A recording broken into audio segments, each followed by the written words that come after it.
Hi everyone, my name is Marina. Today I would like to show you my ESP32 selfie camera. This is my oldest project, which I built a year ago, but this time I decided to come back and make it more polished and look nicer. I had two goals for this project. The first one is to make it independent of a laptop, so I connected the switch and a battery, so it works without connected to a laptop. And the second goal was to make the sync to my iPhone gallery easy. So I developed the iPhone app in Xcode where you can make the process easily via local Wi-Fi. And this project is still a prototype. The full loop works, but I'm still learning. There may be areas to improve. But I'm gonna still show you how I did everything and walk you through the whole process. I really hope you enjoy it. I started with a XIAO ESP32S3 Sense. For the screen, I used this round display just because I thought it fits the camera design better. All the photos I'm taking are saved to a microSD card first before they sync to my phone. For power, I use a 1000 mAh LiPo battery and a small slide switch, so the camera can turn on and off without being connected to my laptop. This was my first time adding a power switch, so I tried to keep it simple. I used a small battery extension cable and cut onto the red power wire. Then I connected both red ends to a slide switch, and now it kind of works like a gate. On lets power flow and off will disconnect it. I also covered the solder joint so nothing can accidentally short. Once the electronics were working, I started designing the case in OpenSCAD. This part took a lot of small adjustments because every component needed its own space inside of this box. I wanted the camera to stay as tiny as possible, but I also had to make sure that I could put everything together without breaking the wires.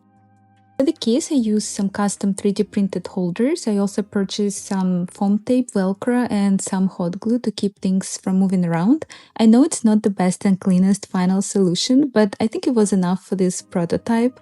This whole thing made me realize that I really want to learn how to design a custom PCB, so I will keep it for my next projects and next videos. Once the hardware and case were ready, I could finally test the full camera setup. The round screen shows a live preview, and I can frame the shot before taking a photo or recording a video. I also added a few filter modes just so the camera looks a little bit more interesting, and as soon as I take a photo or video, everything is saved directly to the microSD card. ESP32 firmware, I set up the camera to create its own Wi-Fi network. So instead of connecting it to my home Wi-Fi, the camera becomes its own little hotspot with a name and password that I can choose. Now I can connect to this Wi-Fi on my phone. Then I open my iPhone app and sync the files from the camera. Inside the app, I can view them, apply edits or filters, and then save the final version to my actual phone gallery. Now I want to show you a little bit of the software side. I built my iPhone app in Xcode using Swift and SwiftUI.